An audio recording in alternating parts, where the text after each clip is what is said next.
Honestly, I don't really have much of a topic, so we will see where this goes. I didn't feel like clipping it on my shirt today. It was like kind of drooping down, and I'm just like, I don't really like that. But so today, I guess we'll talk about the fact that just of getting really good reps and confidence doing this one take challenge.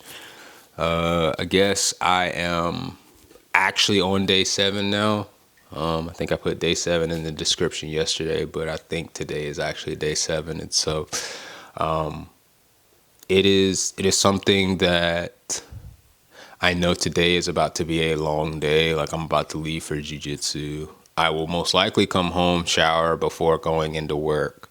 I may still grab my towel if for whatever reason we start to run a little late. People want extra rolls or whatever. And just in case I need to shower there. But especially if that ends up being the case, then, I don't have a way of, recording this video now unless I do it right before I leave for jujitsu. So I have that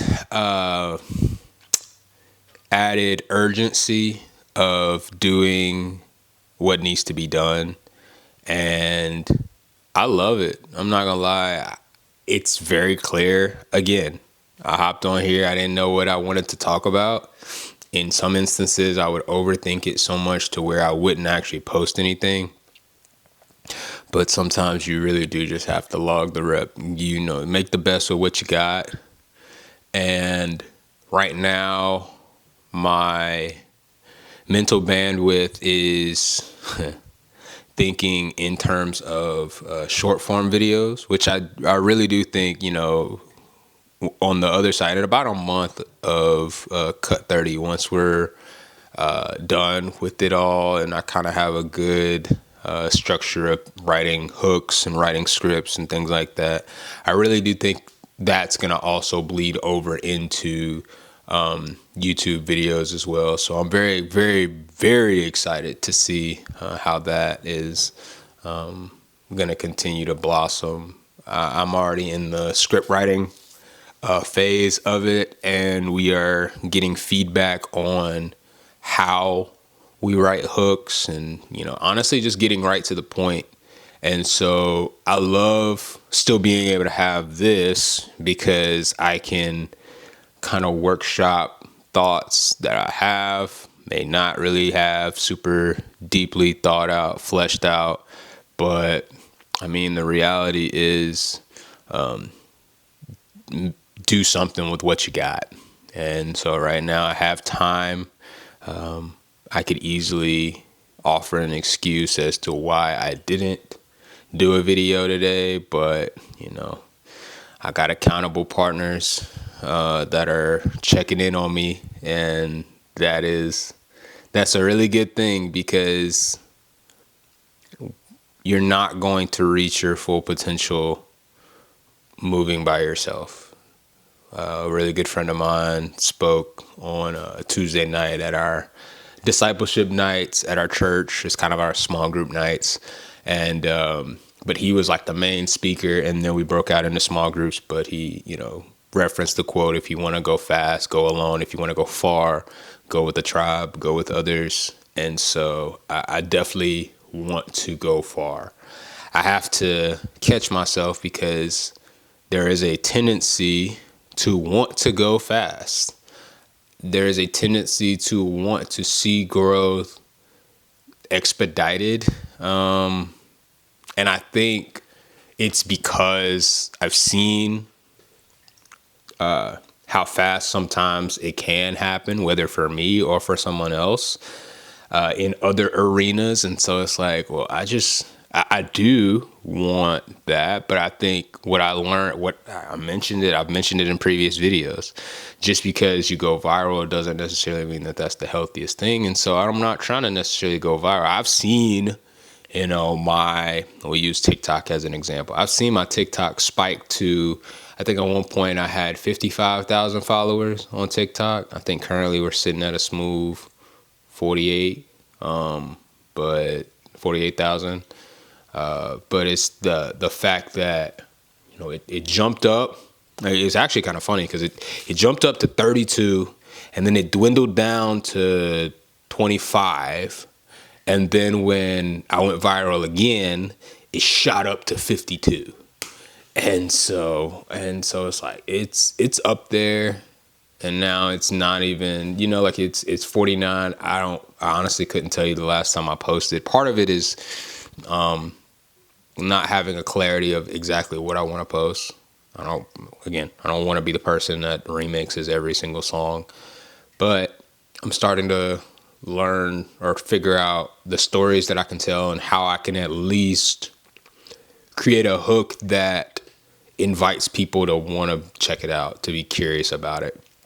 And then once I build the consistency of the series, then that will hopefully allow for more people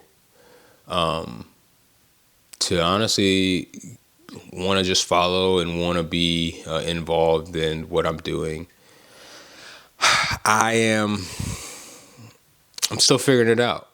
And I love having a space like this where I can just be honest and mention how I'm just figuring it out. You know, I'm definitely somebody that over plans, and in over planning, I under execute. I don't follow through on things. I try to set it up as tightly as I possibly can, and you know, a lot of times I try to be very clever about, you know, the structures and things that I'm doing, trying to be, you know, like equal in my distribution of everything, and, you know, making sure I'm devoting time to working out, to being creative, to putting out fires that ultimately will come up during a day. Also in making sure that I am spending quality time at home, you know, cleaning and doing stuff. And I set very ambitious goals and schedules and structures, and then less than half of that stuff will actually get done.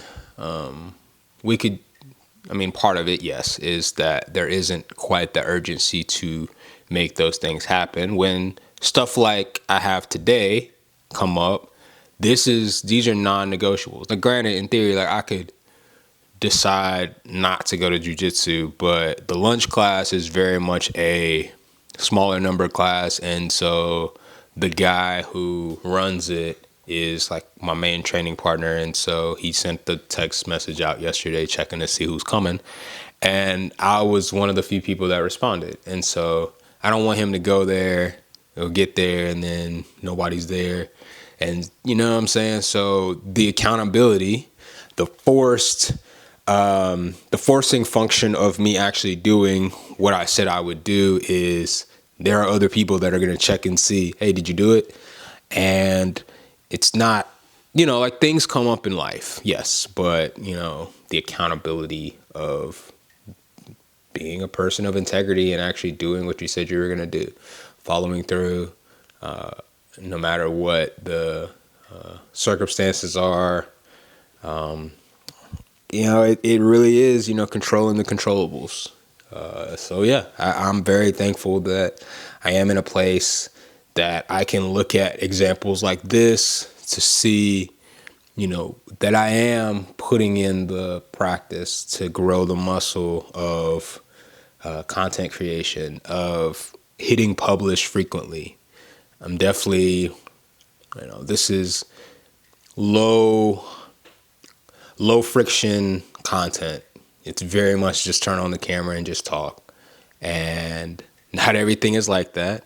I'm sure more things could be like this, but, you know, we overthink a lot. And I'm honestly just at a place where I'm like, you know, I can thankfully say this is going to be a really massive benefit that will help all my other areas of creativity. Everything else I won't be able to just, you know, no edit, but I can figure out how can I, you know, kind of put out the MVP, the minimum viable product when it comes to creating this. Obviously, the minimum viable product is turn on your camera, make no cuts, do a one take, and just post it raw. And that's been helpful. I don't even, worry about thumbnails right now. I'm sure at some point I may go back and change them, but right now I'm just ready, fire, aim at this point. As I told you when I first got on this video, I did not have a topic. And I've typically come on here, I've at least thought about, what I wanted to talk about.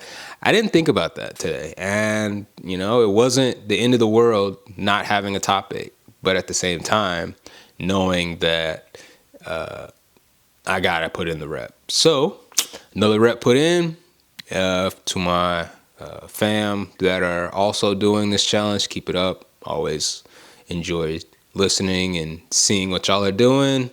I'll catch y'all later. Peace.